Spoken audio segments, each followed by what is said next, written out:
Hello and welcome to the latest episode of the Board Masters with me, Chris Mullins. And this week, once again, I want to have a bit of a conversation and a dialogue with you all. And I really enjoyed a lot of the conversation that came out of last week's video about how you justify your spending and define getting value for money from this hobby. Obviously, a lot of people thought I was attacking them and went on the defense on that, which was fine once I sort of spoke to them. That people were generally pretty open-minded about it.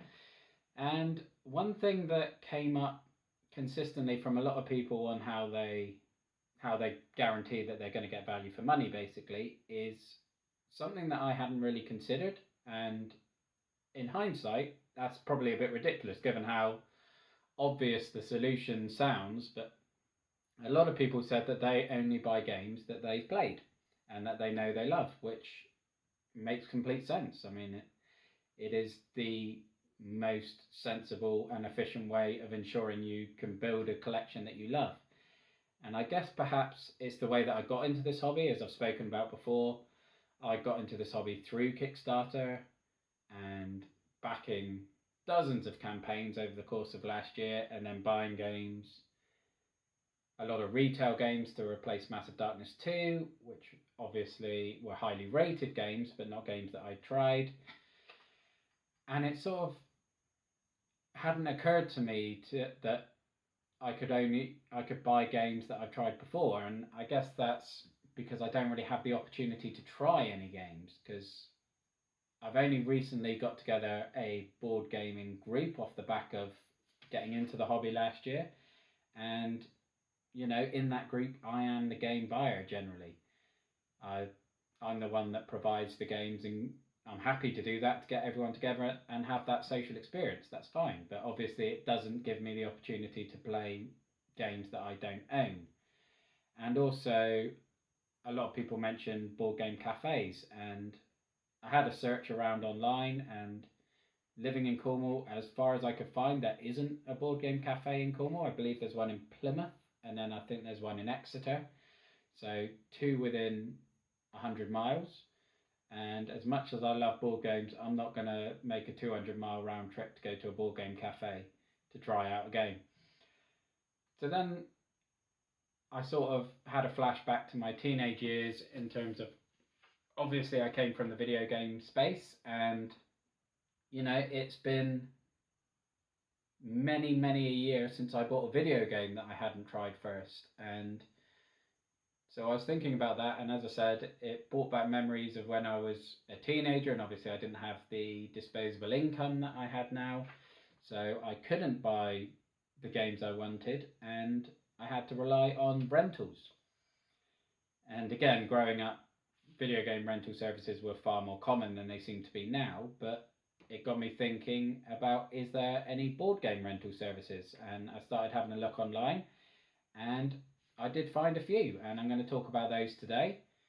Again, this is UK based, so I haven't been searching for board game rental services either in the US or Europe or anything. So if you're in those areas, I'm sorry, these particular companies won't be relevant to you, but hopefully there will be services local to you that provide basically the same service.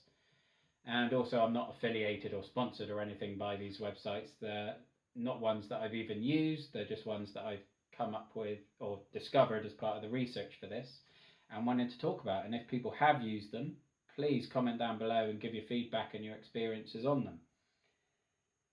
But I'm going to dive in and talk about them. So there is 2 main ones that I've found. There was a third one, but it was only delivered in local area in Scotland, I believe. But there were 2 sort of nationwide ones. One of them is rentameeple.co.uk, and the other one is lazyhorsegames.com. And I'll put the links down below for both of these if you want to check them out. And although they essentially provide the same service in that they're both board game rental companies, they both go about it in different ways. So they may be, one of which may be better suited for you depending on the sort of things you're interested in. So Rent a Meeple is probably the simpler service, the easier one to explain and get your head around. So I'll start with that one. And Basically, that starts from $14.99 a month, where you can rent one game for that month and then send it back and get another one. Hello, Cleo.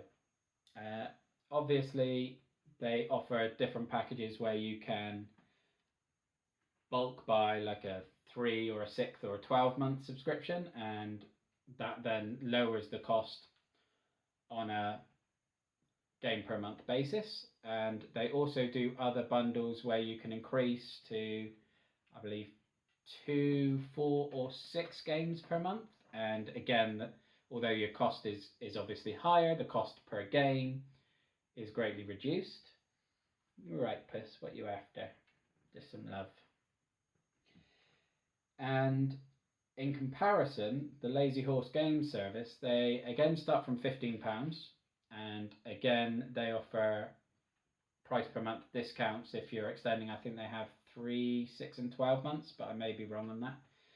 And their discount, certainly when you get to 12 months, is more sizable than the Rent a Meeple one. So if budget is your primary concern, but you can afford the higher outlay initially, then that may be the way for you to go. But they offer, from that £15 a month, the option to get between 1 and 4 games a month, and they do that based on a credit system. So you get 4 credits each month that you can then spend to choose your games, and the size and weight of the game dictates how many credits it's worth. So for example, a roll and write game is 1 credit, and a bigger game, like I think in their list they have games like Dinosaur Island and Everdell, you're going to be looking at 4 credits for those. So there's a lot more flexibility and choice in their one, whereas with Rent a Meeple, if you pick the 1 game a month, then you're going to get 1 game.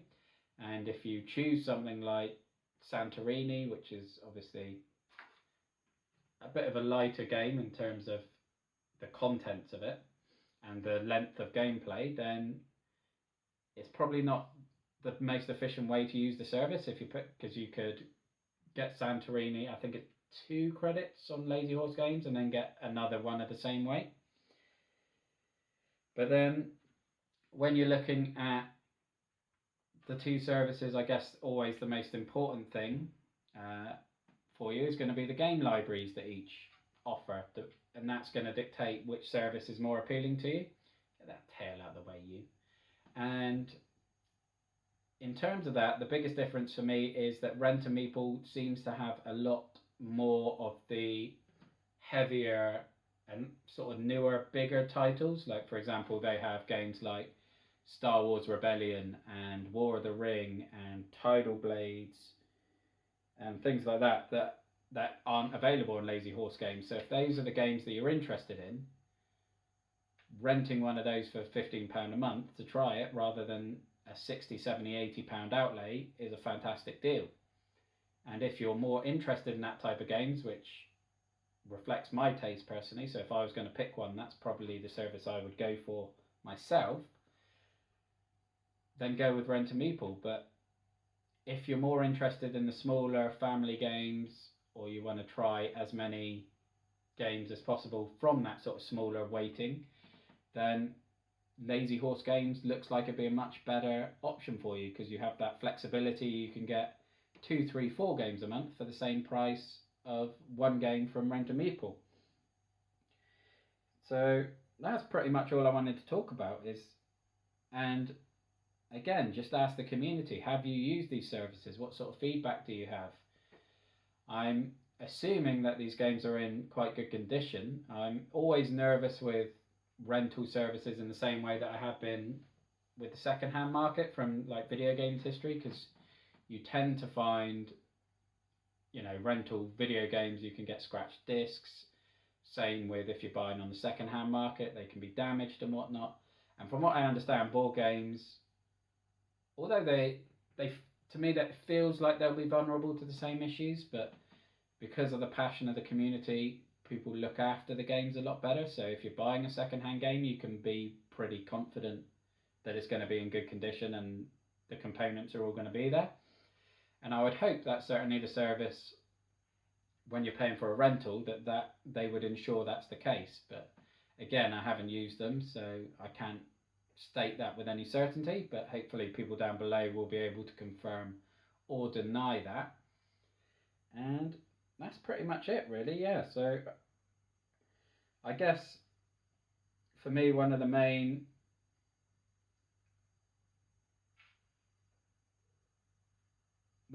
inspirations for me to look at trying games before I buy is my wife Stacey bought me a poster a couple of months ago. I think it was for Valentine's Day actually, where it was one of those scratch posters for the top 100 games, and it was the BGG ratings at January 2020, and I opened it and I think I had or had played 8 of the games there, and I think at that moment Stace instantly regretted it because she knew that I instantly made it a mission that I now want to play all of complete the whole poster.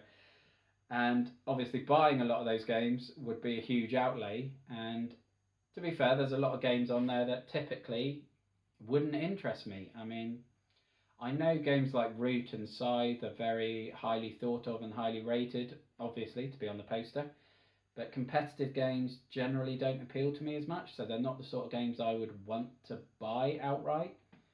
But through services like these, I think that gives me a perfect window, certainly down the line, to try them. And I know with Rent and Meeple, they do have a facility where if you love the game and you want to buy it from them, they are open to that and you can make an offer. I know Lazy Horse Games has an online shop, but I didn't see anything on their website where you could make an offer to buy the game that you are currently renting at the time. But yeah, although they're offering the same thing, they do it in very different ways and will suit very different people depending on whether your taste of games or your budget and things, and only you can make that decision. But yeah, I just wanted to talk about that. So thank you for joining me. I hope to hear from plenty of you down below, and I'll leave it there. So thank you for listening. Look after yourself, stay safe, and have a good one. Thank you. Bye-bye now.